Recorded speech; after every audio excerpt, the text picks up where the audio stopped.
Good morning. This is MC Starman, Martin Comtois from Duncan, and my friend Luke. How you doing, Luke? Yeah, I'm doing pretty good. I'm hanging in there, weathering the storm. Weathering the storm. That's right. That seems to be the term, huh? Lots of storms. Well, BC's been kind of rocked, huh? Did you get much of that on Quadra? Um, just normal rain. Yeah. Yeah, Yeah, we it have hasn't been so bad, really. oh, So we're doing the undiscovered self. And we're doing chapter 6, self knowledge. And so it's been a fun journey, and we have 2 chapters left, so 2 more sessions. And this one is beautiful. So you want to start, Luke? sure, I'll start. Yeah. To this question, there is a positive answer only when the individual is willing to fulfill the demands of rigorous self-examination and self-knowledge. If he does this, he will not only discover some important truths about himself, but will also have gained a psychological advantage. He will have succeeded in deeming himself worthy of serious attention and sympathetic interest. He will have set his hands, as it were, to a declaration of his own human dignity and taken the first step towards the foundations of his consciousness, that is, towards the unconscious, the only available source of religious experience. This is certainly not to say that what we call the unconscious is identical with God or is set up in his place. It is simply the medium from which religious experience seems to flow. As to what the further cause of such experience may be, the answer to this lies beyond the range of human knowledge. Knowledge of God is a transcendental problem. So the question that he asked at the end of chapter 5 is, have I any religious experience and immediate relation to God, and hence that certainty which will keep me as an individual from dissolving into the crowd? So then the beginning of the chapter, he starts answering that question. And basically, Jungian psychology is Freud looked at the sexual instinct, as the dominating factor for mental illness and for spiritual illness, for psychopathology. And then Adler looked at it as the urge to power. And Jung looked at it as the urge to realize yourself fully, and to realize yourself fully, to realize and to develop a relationship with the unconscious is, in essence, knowledge of God. And so this is a transcendental problem. So the urge to realize yourself in that way is really the goal of life from the Jungian perspective. Is that how you see it? That is, yeah. And it's funny you talk about like Freud and Adler, because that's almost like the steps of maturity, right? You deal with your instincts, and then you deal with your power drive, and then you deal with your self-actualization, right? It's almost like a 3-step process. Well, it's all included in the one process. I think it's all, all reciprocal. It's all part of the path, and I like it that says, in order to become, God conscious, you first have to become conscious. And so, the growing of consciousness and the understanding the sexual trauma and the power trauma, and then, just the need to self-assert yourself and to become connected with spirit. It's part of the process. It all works together, huh? Definitely does. Okay, so here we are. The religious person enjoys a great advantage when it comes to answering the crucial question that hangs over our time like a threat. He has a clear idea of the way his subjective existence is grounded in his relationship to God. I put the word God in quotation marks, in order to indicate that we are dealing with an anthropomorphic idea whose dynamism and symbolisms are filtered through the medium of the unconscious psyche. Anyone who wants to can at least draw near to the source of such experiences, no matter whether he believes in God or not. Without this approach, it is only in rare cases that we witness those miraculous conversions of which Paul's Damascus experience is the prototype. That religious experiences exist no longer needs proof, but it will always remain doubtful whether that metaphysics and theology call God and the gods is the real ground of these experiences. The question is idle, actually, and answers itself by reason of the subjectively overwhelming numinosity of the experience. Anyone who has had it is seized by it and therefore not in a position to indulge in fruitless metaphysical or epistemological speculations. Absolute certainty brings its own evidence and has no need of anthropomorphic proofs. Yeah, I love it. Because the experience is so subjective. And again, it's like these, you have a once in a lifetime experience. Science can't validate that because science has to be repeated, right? It has to be a repeatable thing. Well, science can't prove once in a lifetime experiences. And that's kind of what he's, you have this numinous experience, this numinous subjective experience. And like Jung always says, I know, I don't believe, right?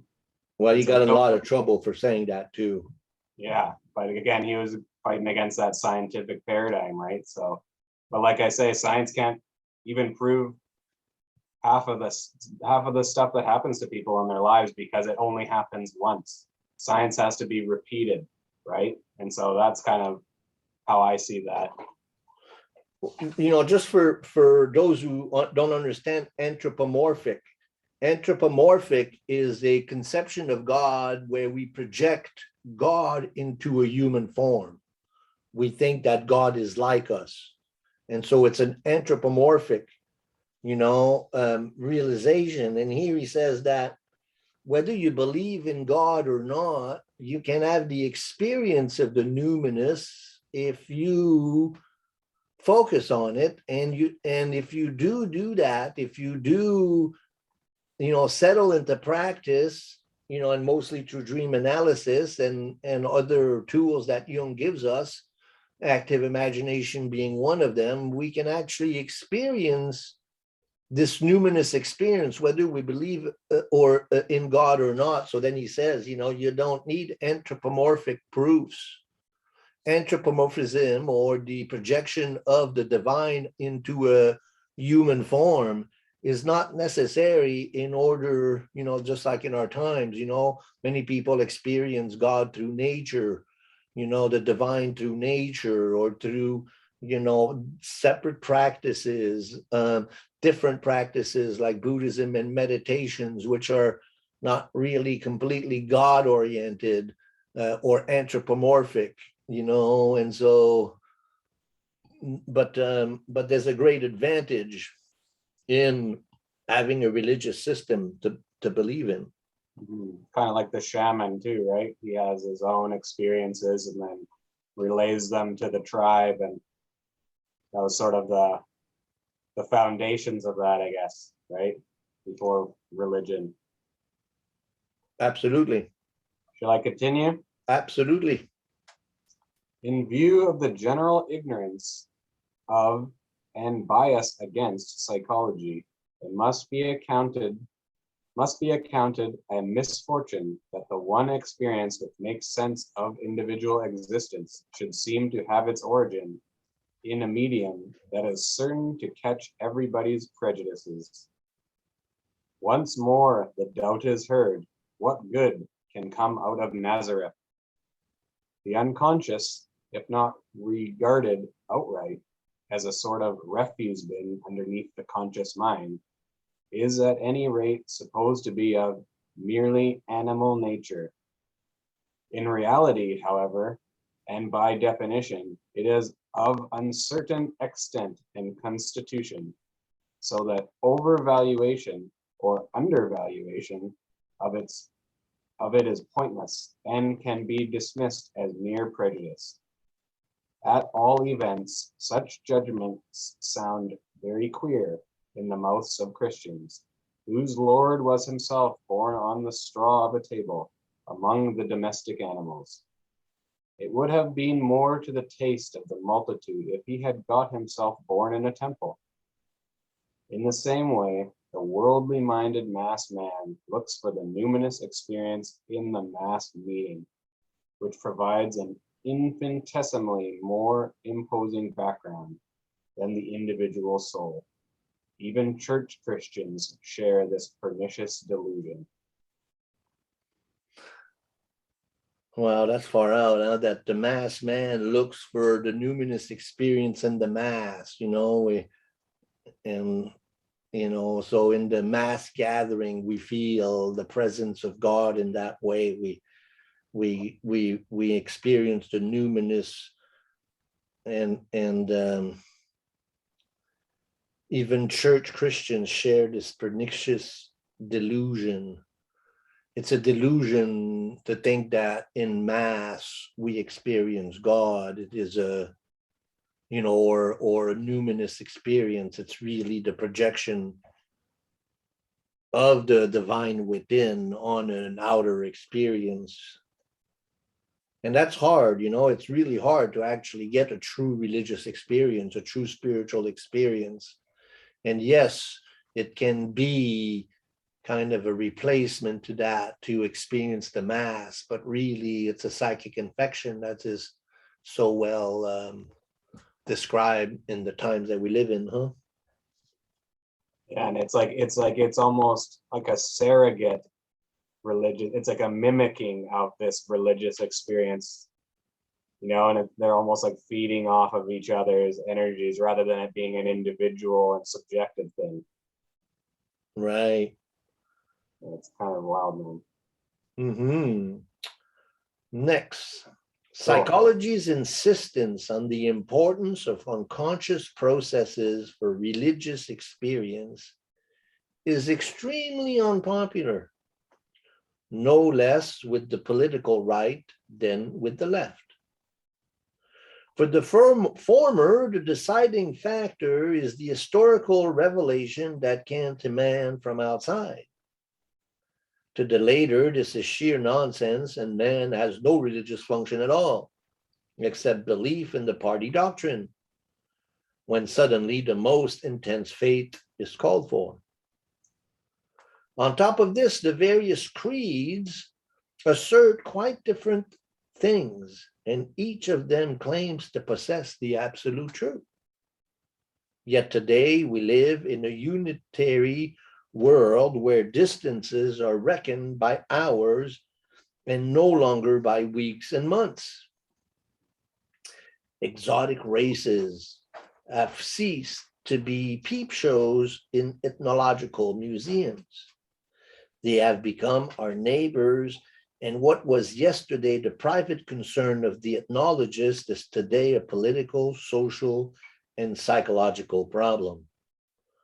Already the ideological spheres begin to touch, to interpenetrate, and the time may not be far off when the question of mutual understanding will become acute. It's prophetic, huh? Mm-hmm. To make oneself understood is certainly impossible without far-reaching comprehension of the other's standpoint. The insight needed for this will have repercussions on both sides. History will undoubtedly pass over those who feel it is their vocation to resist this inevitable development. However desirable and psychologically necessary it may be to cling to what is essential and good in our own tradition. Despite all the differences, the unity of mankind will assert itself irresistibly. Undiscovered, Marxist doctrine has staked its life, while the West hopes to achieve its aim with technology and economic aid. Communism has not overlooked the enormous importance of the ideological element and the universality of basic principles. The colored races share our ideological weakness, and in this respect are just as vulnerable as we are. This one takes a little bit of breaking down, I think, for people. Absolutely.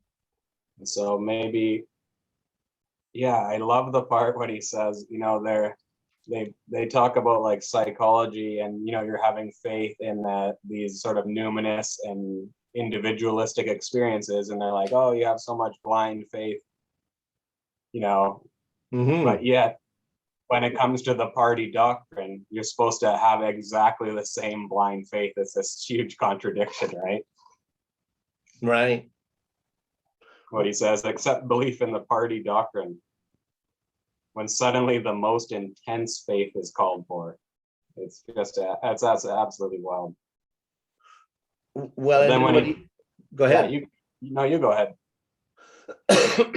Well, he, the point that he makes, the importance of the unconscious, and then he makes a statement, really the paragraph is about making a statement of what's going on, where, we've kind of been, up to this time, the races have been separated, and then, the white man has had his world and the other, races have had their own separateness. And now, he's kind of announcing, that exotic races have ceased to be peep shows in ethnological museums. They have become our neighbors, and what was yesterday the private concern of the ethnologist is today a political, social, and psychological problem. The struggle of races, the struggle with the native people, the struggle, we're becoming much more psychologically connected, and therefore the need to stay to our roots becomes that much more important, not so that we can abuse the others, but that we can be in a position to remain or maintain our own identity psychologically. And so there's this big challenge of integration.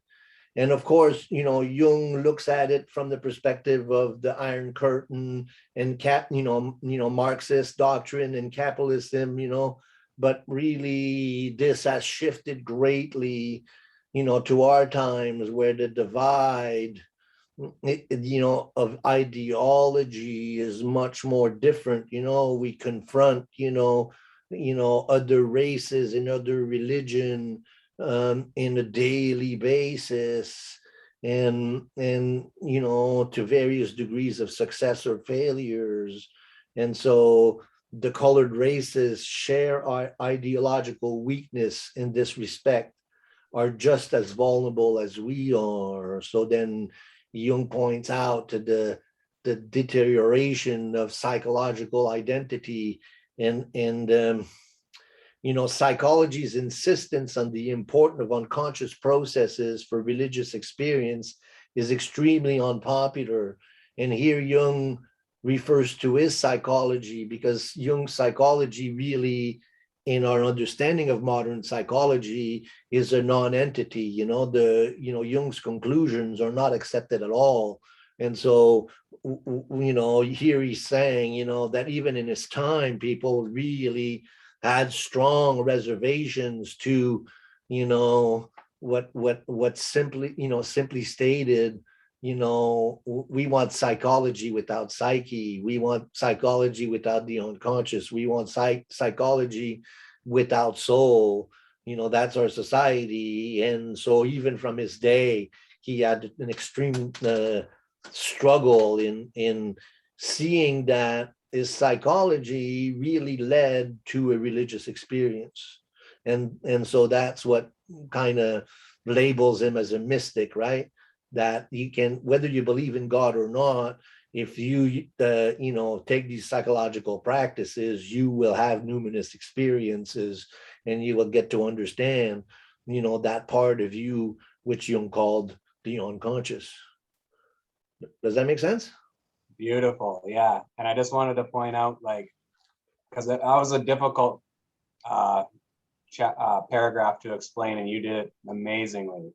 Because I was struggling with trying to be able to explain it. And with the other races, like, the archetypes will produce different symbols to different racial backgrounds because of the symbolic differences of the races. That's why he says we have to keep our culture sort of intact, right? Like Levi Brule, who he mentions a lot when the archetypes of the collective unconscious, he calls them representations collectives, where it's like the archetypes have taken on sort of a cultural form, right? That's unique to that culture, and he describes it about the woman who was breastfed by the Hindu wet nurse, right? And why is all this East Indian symbolism coming up within her? Well, because that was impacted her, right? And so that's why he says we must cling to this, right? Cling to our own traditions, because otherwise the psychology of a guy from Africa is not going to make sense, and neither is the symbols of our culture going to make sense to them. And with that inner penetrating, we're sort of getting into murky waters, right? And it's not to keep us different culturally or in a community way. It's just that our psychologies are still different. And I think Jung makes the point that if you're more grounded in your own tradition, then you feel more secure in who you are, then you're less likely to be threatened by another. When we try to control or downplay another is because we're insecure in who we are.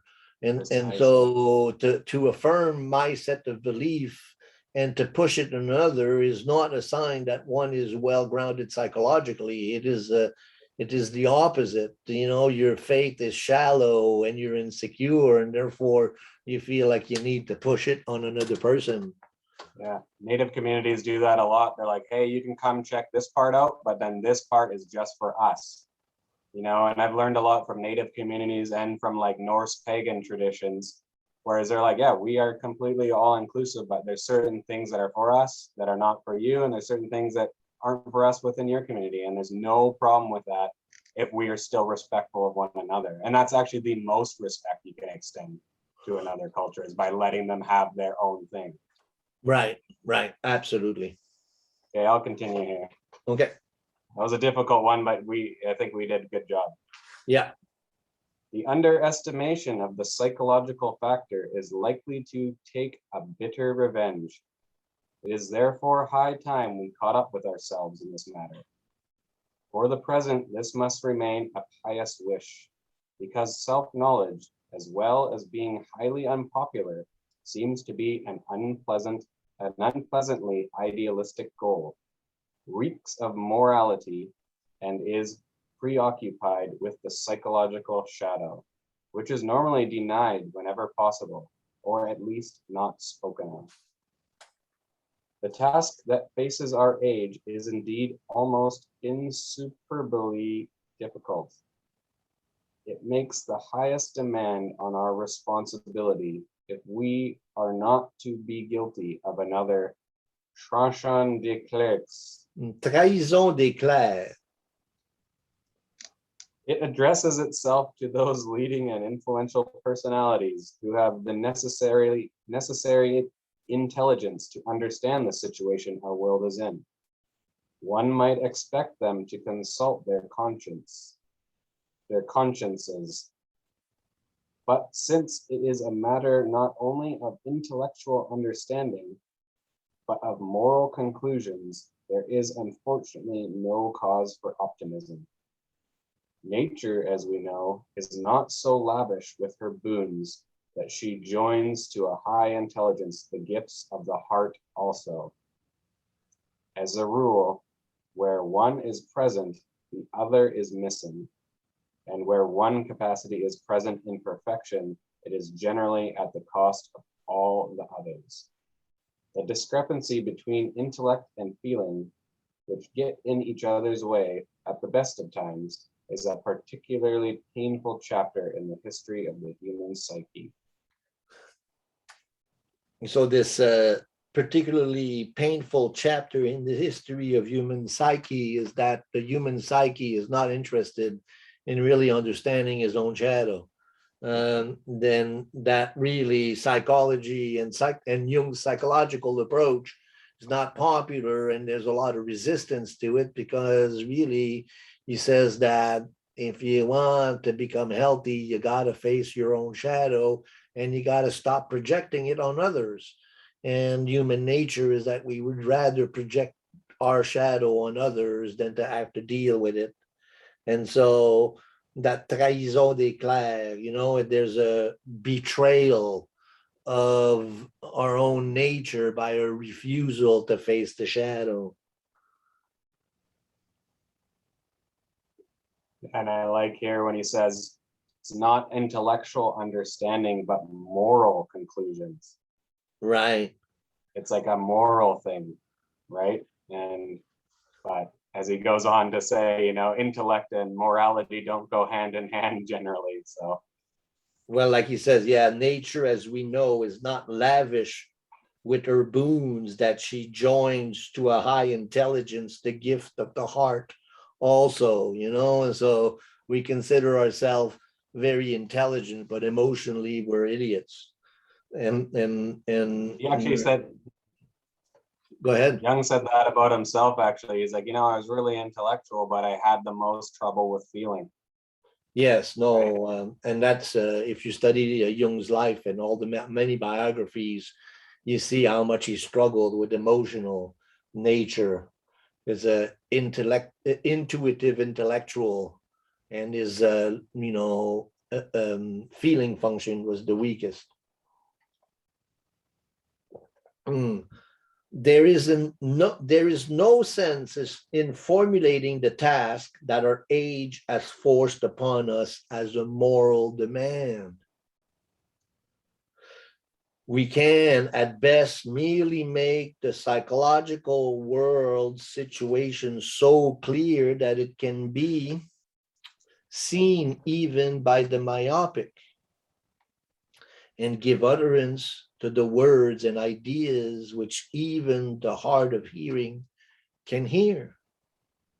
We may hope for men of understanding and men of goodwill, and must therefore not grow weary of reiterating those thoughts and insights which are needed. Finally, even the truth can spread, and not only the popular lie. Well, that's so appropriate to our times, huh? What we need, understanding and goodwill. I'll continue here unless, do you have any comments? Well, there is no sense in formulating the task that our age has forced upon us as a moral demand.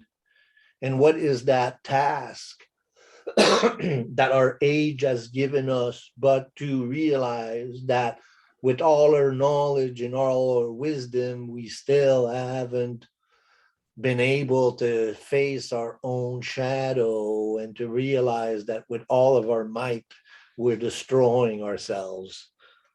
That's a great challenge of our times, isn't it? Definitely is. Go ahead. With these words, I should like to draw the reader's attention to the main difficulty he has to face. The horror which the dictator states have of late brought upon mankind is nothing less than the culmination of all those atrocities of which our ancestors made themselves guilty in the not so distant past. quite apart from the barbarities of bloodbaths perpetuated by the Christian nations among themselves throughout European history. The European has also to answer for all the crimes he has committed against the colored races during the process of colonization. In this respect, the white man carries a very heavy burden indeed. It shows us a picture of the common human shadow that could hardly be painted in blacker colors. The evil that comes to light in man and that undoubtedly dwells within him is of gigantic proportions, so that for the church to talk of original sin and to trace it back to Adam's relatively innocent slip-ups with Eve is almost a euphemism. The case is far graver and is grossly underestimated. And although that statement is really about a different time, it's embedded in the 50s, and right after World War II, I think it's really interesting to apply it to what we're going through right now, and to take the statement, and I'll repeat it. With these words, I should like to draw the reader's attention to the main difficulty he has to face. The horror which the dictator state have of late brought upon mankind is nothing less than the culmination of all these atrocities of which our ancestors made themselves guilty in the not so distant past, and that our history is blacker than black. And so what we're experiencing as a collective psychosis in our times is nothing but a ripening of our own, ancestral shadows, and our tremendous abuse of nature and of other humans. And here we are still perpetrating these things, and not facing the reality that our soul is blacker than black. Well, it's like you can take it back to like the story of Cain and Abel, right? Like, it's like it goes back to the very first transgression morally. Like the first man that killed another person, everything right back to as far back as you can go. It's still in our psyches, right? It's still there. So Jung nails it. Yeah. Your Want turn? to continue? Yeah. Oh, is it you? I think it's you. Oh, I'm sorry. Since it is universally believed that man is merely what his consciousness knows of itself, he regards himself as harmless, and so adds stupidity to iniquity. He does not deny that terrible things have happened and still go on happening, but it is always the others who do them. And when such deeds belong to the recent or remote past, they quickly and conveniently sink into the sea of forgetfulness. And that state of chronic woolly-mindedness returns, which we describe as normality. In shocking contrast to this is the fact that nothing has finally disappeared and nothing has been made good. The evil, the guilt, the profound unease of conscience, the dark foreboding are there before our eyes, if only we would see. Man has done these things. I am a man who has his share in human nature. Therefore, I am guilty with the rest, and bear unaltered and indelibly within me the capacity and the inclination to do them again at any time. Even if, juristically speaking, we were not accessories to the crime, we are always, thanks to our human nature, potential criminals. In reality, we merely lacked a suitable opportunity to be drawn into the infernal melee. None of us stands outside humanity's black collective shadow. Whether the crime occurred many generations back or happens today, it remains the symptom of a disposition that is always and everywhere present. And one would therefore do well to possess some imagination for evil. For only the fool can permanently disregard the conditions of his own nature. In fact, this negligence is the best means of making him an instrument of evil. Harmlessness and naivety are as little helpful as it would be for a cholera patient and those in his vicinity to remain unconscious of the contagiousness of the disease. On the contrary, they lead to projection of the unrecognized evil into the other. This strengthens the opponent's position in the most effective way because the projection carries the fear which we involuntarily and secretly feel for our own evil over to the other side and considerably increases the formidableness of his threat. Wow, that's big, huh? This strengthens the opponent's position in the most effective way because the projection carries the fear which we involuntarily and secretly feel for our own evil over to the other side and considerably increase the formidableness of his threat. What is even worse, our lack of insight deprives us of the capacity to deal with evil.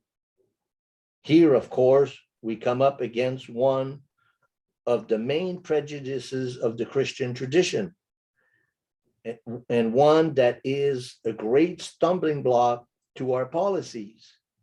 We should, so we are told, eschew evil and, if possible, neither touch nor mention it. For evil is also the thing of ill omens, that which is tabooed and feared.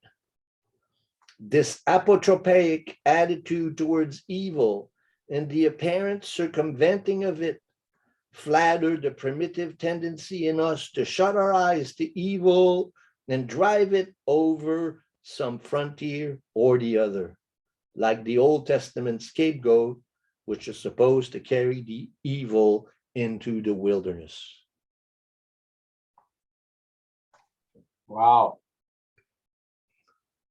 I like how he kind of draws upon, remember that politician in the past chapter that says he has no capacity for evil and no understanding. It's like, that's the most dangerous guy in politics, the one who doesn't even think evil exists. And like we're experiencing now, if we don't face our own, our own shadow, if we don't realize that what we're imposing is, maybe not based on pure motivation, but that we have a tendency for evil, then we can check ourselves from doing things that are bad. But really, modern man has no capacity to face his own shadow, and therefore he creates so much trouble. This is kind of the paragraph that sort of separates the men from the boys. You know what I mean? It's like, or the good from the bad, huh? Or the good from the bad, because like, look at the projection going on in the world. They hate this leader. You hate this leader. This leader is so dangerous. This person's so dangerous. You're dangerous. You could cause me to be ill. On and on and on. It's like, just look at yourself. What's going on with yourself? Look into your own soul and your own shadow. Stop projecting it on everybody else. It's insane. It's absolutely insane. Like the Old Testament scapegoat, they just want to drive it over some hill into the wilderness. It's absolutely amazing. This is really what separates Jung, I think, from a lot of other thinkers too, because he goes into that and sees his own capacity for evil. Right? And when you can see that your own capacity and your potential for evil, that's such a much broader understanding. It's a more mature understanding, whereas a lot of people basically ignore it, right? And that's what he's saying in this chapter. So Yeah. that was beautiful. Any comments? No, go. Okay. But if one can no longer avoid the realization that evil, without man's ever having chosen it, is lodged in human nature itself, then it bestrides the psychological stage as the equal and opposite partner of good. This realization leads straight to a psychological dualism, already unconsciously prefigured in the political world schism and in the even more unconscious disassociation in modern man himself. The dualism does not come from this realization. Rather, we are in a split condition to begin with. It would be an insufferable thought that we had to take personal responsibility for so much guiltiness. We therefore prefer to localize the evil in individual criminals or groups of criminals, while washing our hands in innocence and ignoring the general proclivity to evil. This sanctimoniousness cannot be kept up in the long run, because the evil, as experience shows, lies in man, unless, in accordance with the Christian view, one is willing to postulate a metaphysical principle of evil. The great advantage of this view is that it exonerates man's conscience of too heavy a responsibility and foists it off on the devil. In the correct psychological appreciation of the fact that man is much more the victim of his psychic constitution than its inventor. Consider that the evil of our day puts everything that has ever agonized mankind in the deepest shade.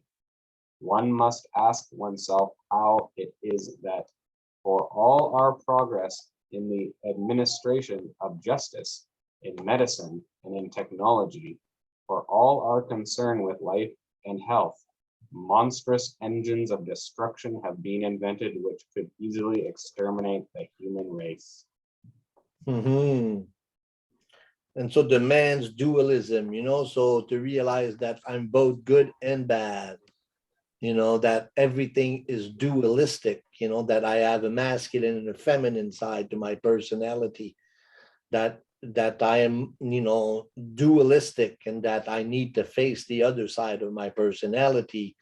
But our world, we consciously think that we're only good, and we project the evil on the other, which creates the collective dissociation.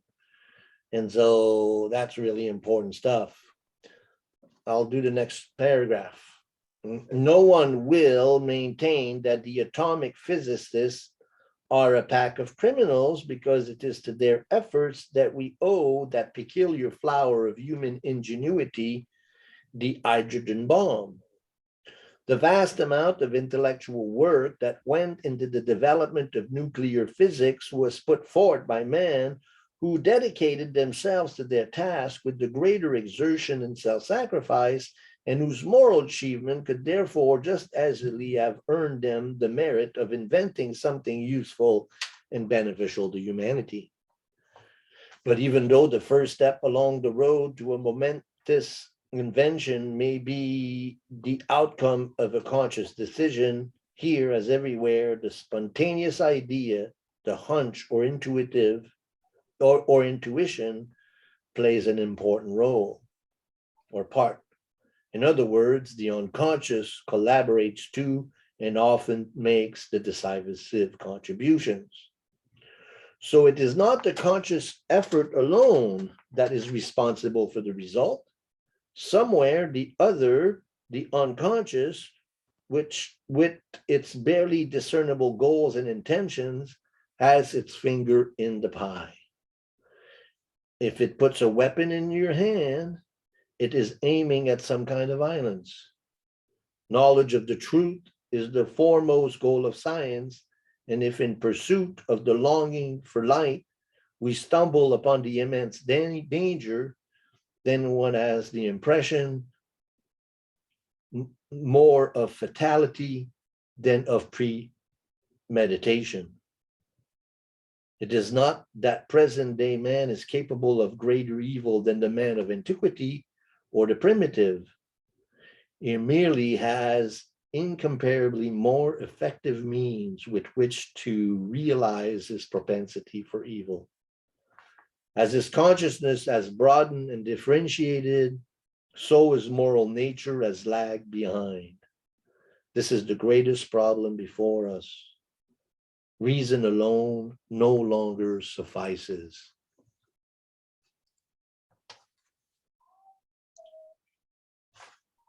Shall I just continue? Yeah, go ahead. In theory, it lies within the power of reason to desist from experiments of such hellish scope as nuclear fission, if only because of their dangerousness. But fear of the evil which one does not see in one's own bosom, but always in somebody else's, checks reason every time. Although everyone knows that the use of this weapon means the certain end of our present human world. The fear of universal destruction may spare us the worst, yet the possibility of it will nevertheless hang over us like a dark cloud, so long as no bridge is found across the worldwide psychic and political split, a bridge as certain as the existence of the hydrogen bomb. If only a worldwide consciousness could arise that all division and all fission are due to the splitting of opposites in the psyche, then we should know where to begin. But if even the smallest and most personal stirrings of the individual psyche, so insignificant in themselves, remain as unconscious and unrecognized as they have hitherto, they will go on accumulating and produce mass groupings and mass movements, which cannot be subjected to reasonable control or manipulated to a good end. All direct effort to do so are no more than shadow boxing, the most infatuated by illusion being the gladiators themselves. Wow. But fear of the evil which one does not see in one's own bosom, but always in somebody else's, checks reason every time. Although everyone knows that the use of this weapon means the certain end to our present human world. Wow. And really, it's so easy to just take this context and apply it to our current context. Yeah, and I love the part where he says, even if a tiny bit goes unrecognized in the unconscious, it will go on accumulating, right? And it produce mass groupings and mass movements which cannot be subjected to reasonable control or manipulated to a good end. Only the masses can be manipulated for an evil end, it seems like, right? Well, and that's what you see when you're in an individual work with a person, is you actually dealing with that accumulated dissociation and accumulated what, the Christian would call sin, or what the Jungian analyst would call a dissociation from, the dark side, or refusing to integrate your own shadow. That's what you usually, when a neurosis, when the mental illness really accumulates to a point of, being really painful, it's because all of that stuff has accumulated. And that's what's going on in a mass psychosis, is really our ability to face our own shadow isn't really well developed, and therefore our shadow has rised up against us and is possessing us in an unprecedented way. Does that make sense? Yes, it does. Is it my turn or your turn? It's your turn. The crux of the matter is man's own dualism, to which he knows no answer. This abyss has suddenly yawned open before him with the latest events in world history, after mankind had lived for many centuries in the comfortable belief that a unitary God had created man in his own image, as a little unity. Even today, people are largely unconscious of the fact that every individual is a cell in the structure of various international organisms and is therefore causally implicated in their conflicts. He knows that as an individual being, he is more or less meaningless and feels himself the victim of uncontrollable forces. But on the other hand, he harbors within himself a dangerous shadow and adversary who is involved as an invisible helper in the dark machinations of the political monster. Whoa, I'll repeat that one. He harbors within himself a dangerous shadow and adversary who is involved as an invisible helper in the dark machinations of the political monster. It is in the nature of political bodies always to see the evil in the opposite group, just as the individual as an irascible tendency to get rid of everything he does not know and does not want to know about himself by foisting it off on somebody else.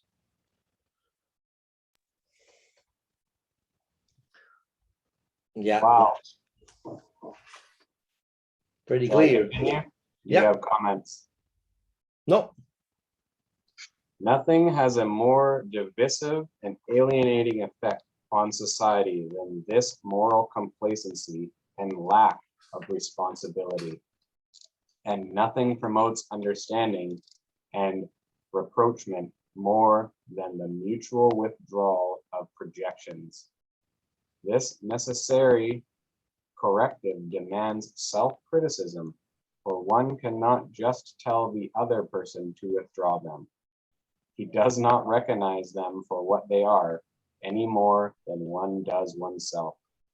We can recognize our prejudices and illusions only when, from a broader psychological knowledge of ourselves and others, we are prepared to doubt the absolute rightness of our assumption and compare them carefully and conscientiously with the objective facts.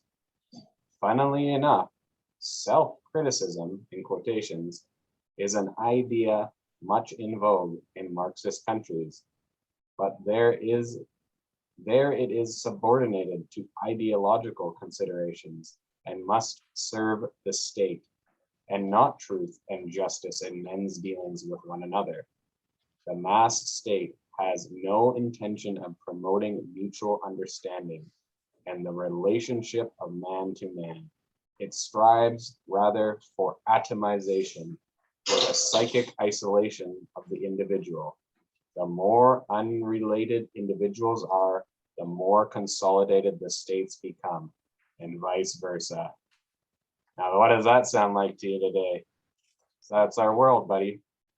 Yeah, but in here in this paragraph, Jung speaks of the most important, in my work you're always, one of the greatest manifestation of struggles in our time is our interpersonal relationships and our challenges that we have with each other, especially, with our partners, right?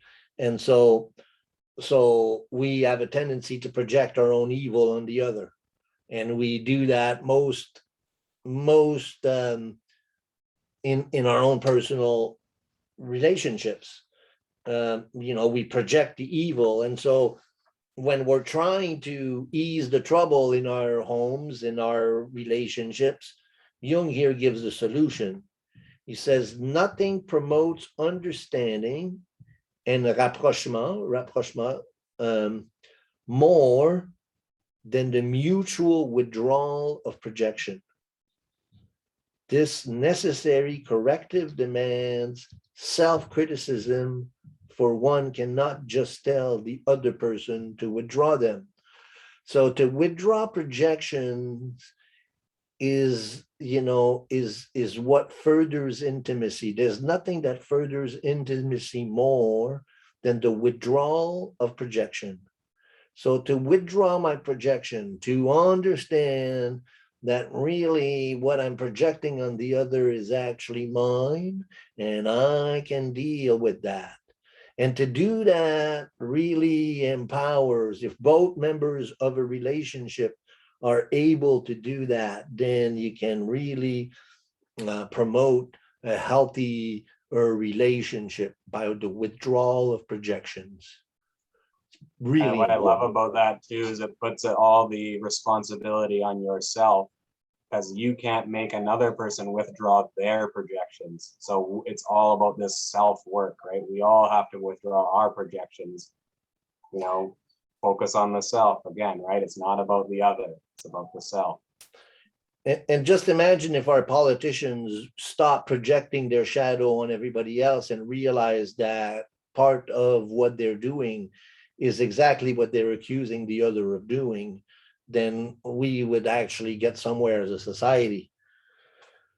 But there, as Jung doesn't share much optimism, I also don't have much optimism in that actually becoming a fact anytime soon.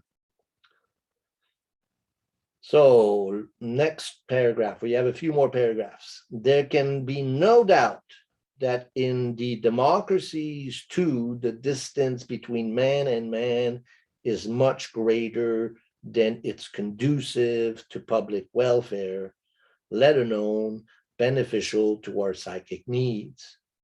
True, all sorts of attempts are being made to level out glaring social contrasts by appealing to people's idealism, enthusiasm, and ethical conscience.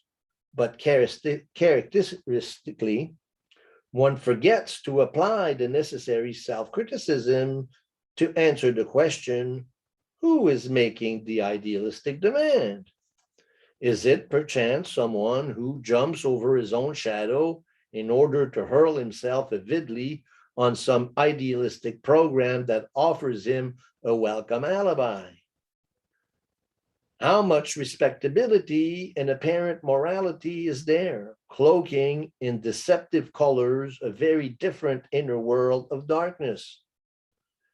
One would first like to be assured that the man who talks of ideals is himself ideal, so that his words and deeds are more than what they seem.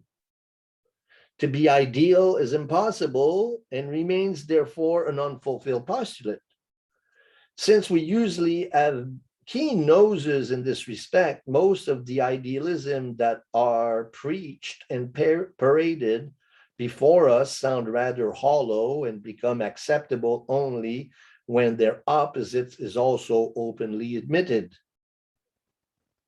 Without this counterweight, the ideal exceeds our human capacity, becomes incredible because of its humorlessness, and degenerates into bluff, albeit a well-meant one. Bluff is an illegitimate way of overpowering and suppressing others and leads to no good. I love that line. It's almost like calling out the social justice warrior, whereas someone who jumps over his own shadow in order to hurl himself avidly on some idealistic program that offers him a welcome alibi. It's like, I'm good, look what I'm doing, right? Well, the whole time it's just projections, but. Well, it somehow makes my sins more palatable. Yeah, or it basically gives you a purpose and you ignore your own sins, right? Exactly. Look, I'm good. Look what I'm doing, right? It's funny. Right. Okay, I'll continue here. We got a couple more left, and then. Yeah. Recognition of the shadow, on the other hand, leads to the modesty we need in order to acknowledge imperfection. And it is just this conscious recognition and consideration that are needed whenever a human relationship is to be established. A human relationship is not based on differentiation and perfection, for these only emphasize the differences or call forth the exact opposite. It is based rather on imperfection, on what is weak, helpless, and in need of support, the very ground and motive for dependence. The perfect have no need of others, but weakness has, for it seeks support and does not confront its partner with anything that might force him into an inferior position and even humiliate him. This humiliation may happen only too easily when high idealism plays too prominent a role. When idealism plays too prominent of a role, huh? And the humility that is needed to recognize one's own shadow is the only way to really, avoid this pitfall. Reflection of this kind should not be taken as superfluous sentimentalities.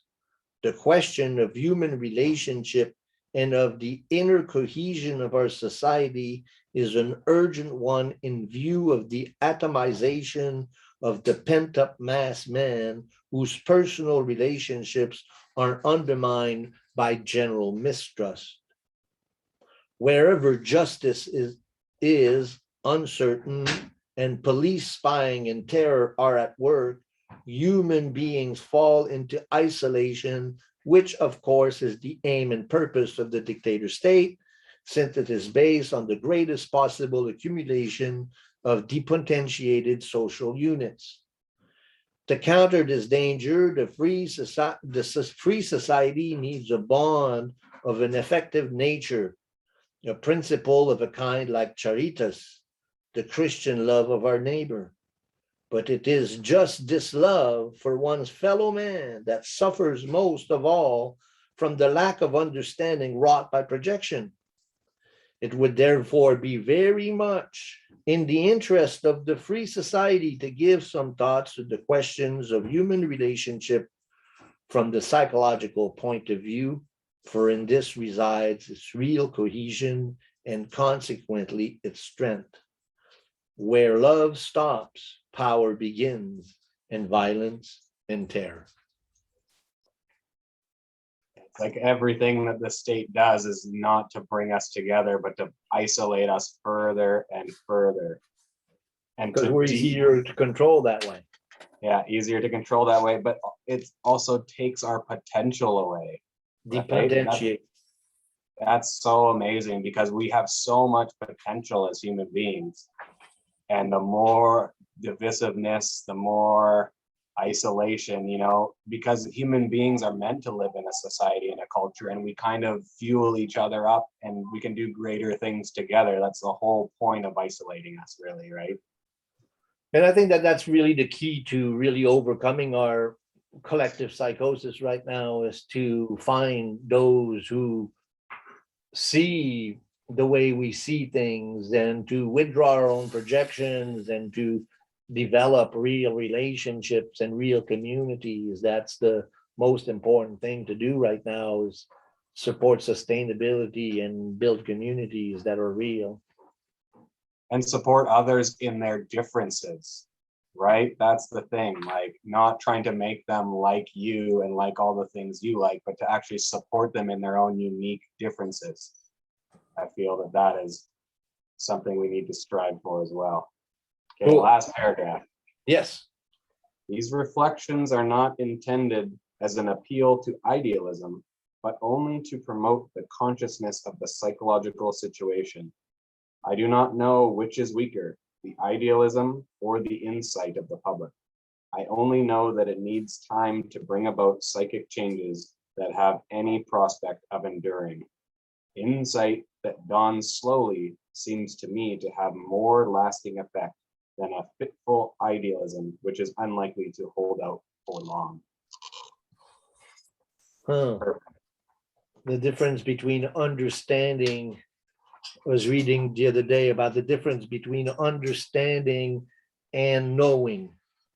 It's not enough to know, one must understand. And so we need to understand each other and not just be so much in love with knowing, because whenever you know, then there's no humility.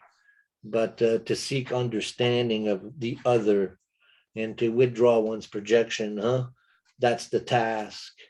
We have one more chapter left, the meaning of self-knowledge, and in that it's a short chapter and that'll be really fun.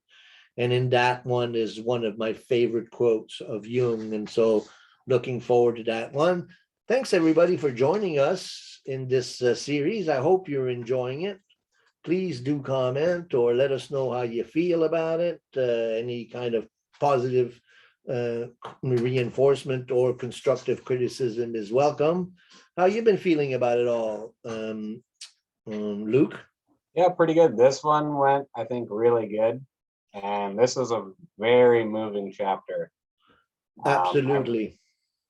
Yeah, and it would be good to get some criticism back. Do you want more comment, less comment? You know, anything like that from people who are watching would be great. Ultimately, it's a sincere attempt to share Jung's ideas, and we're very human individuals. And so I hope that you can see our own flaws in it and in our attempt to share this work. We both have YouTube channels. The Healer and the Dreamer is my channel, and then Luke has Feel the Link. We're trying to grow our family and our community. Please subscribe if you can. And we'll see you next week with the last chapter of The Undiscovered Self. Thanks, yeah, have a beautiful day. You do the same, man. Have a great week. See you next week. Okay, sounds good.